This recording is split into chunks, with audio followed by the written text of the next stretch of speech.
RTM पर IPL टीमों ने मचाया बीसीसीआई से बवाल, आखिर इस आरटीएम में क्या है खास।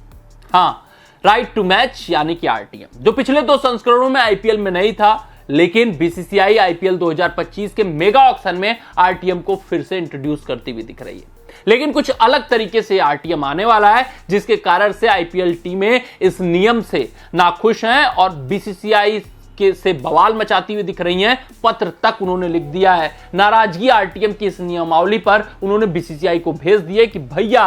ये नियम सही नहीं है, ये नियम अच्छा नहीं दिख रहा है, ये नियम खास नहीं दिख रहा है। आखिरकार नई नियमावली आरटीएम की क्या है और क्यों ये सभी फ्रेंचाइजी इस आरटीएम नियम के खिलाफ खड़ी हुई दिखाई दे रही हैं और एकजुट दिखाई दे रही हैं, इस पर हम चर्चा करेंगे। लेकिन सबसे पहले आरटीएम नियमावली को समझते हैं। अगर बात करते हैं राइट टू मैच यानी आरटीएम की, तो आपको यही पता होगा कि भैया ऑक्शन टेबल पर गए, अगर वो खिलाड़ी आपके फ्रेंचाइजी से जुड़ा हुआ है पिछले संस्करण में और उसकी बोली लगनी शुरू हुई और आपके पास है उपलब्ध आरटीएम का, तो आप हाईएस्ट ऑक्शन जो लगेगा, उस जो हाईएस्ट बिड लगेगा उस खिलाड़ी के ऊपर, उस पर जाकर आरटीएम का प्रयोग कर सकते हैं। यानी कि अगर मान ले रविचंद्रन अश्विन ऑक्शन टेबल पर गए, उनकी बोली 6 करोड़ हाईएस्ट गई, तो 6 करोड़ पर राजस्थान रॉयल्स से पूछा जाएगा कि क्या आप इस पर आरटीएम का प्रयोग करना चाहते हैं। अगर राजस्थान आरटीएम करती है तो रविचंद्रन अश्विन को 6 करोड़ के प्राइस पर राजस्थान अपने पास रख लेगी। लेकिन ये जो नियमावली है, ये सीधी सादी नियमावली थी जो कि पिछले 2 साल पहले यूज होती थी। लेकिन इस बार नई नियमावली आई है। इस नियमावली में यह है कि सपोज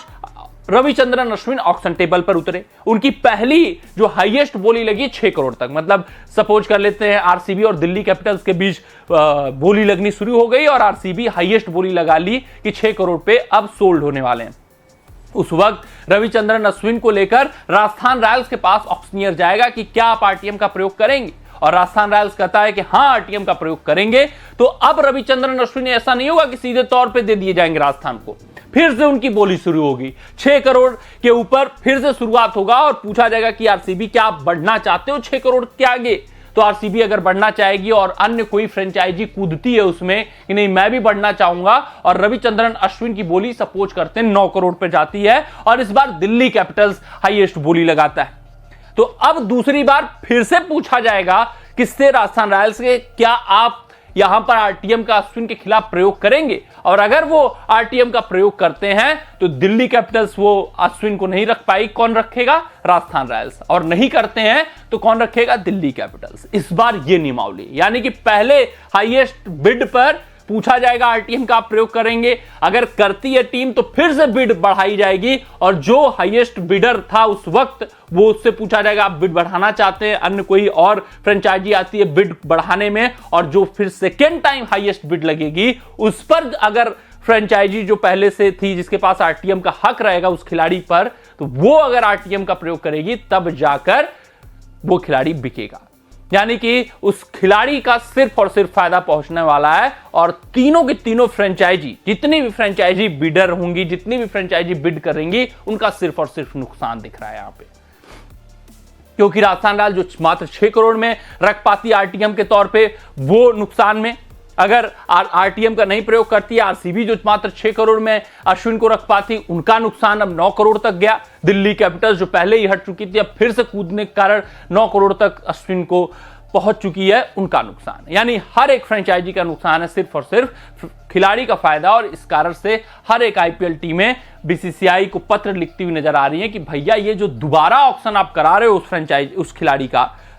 आरटीएम लगने के बाद फिर से आप उनकी बोली लगवा रहे हो और सेकेंड आरटीएम में दे रहे हो, ये नियम सही नहीं है, ये टीम हित में नहीं है, ये हमारा जो बजट है उसको बिगाड़ सकता है, खराब कर सकता है। क्योंकि जो खिलाड़ी जाएंगे, चाहे अगर अब बात कर लो मुंबई इंडियंस, रोहित शर्मा को ऑक्शन टेबल पर उतार सकते हैं, तो बड़े बड़े दिग्गज खिलाड़ी मेगा ऑक्शन में जाएंगे और उनकी दोबारा बोली लगने में कोई हिचक नहीं होगा, कोई ऐसी बात नहीं होगी कि बहुत बड़ी बात हो जाएगी, आसानी से दोबारा बोलियां लगेंगी और ये फ्रेंचाइजी के हित में नहीं दिख रहा है।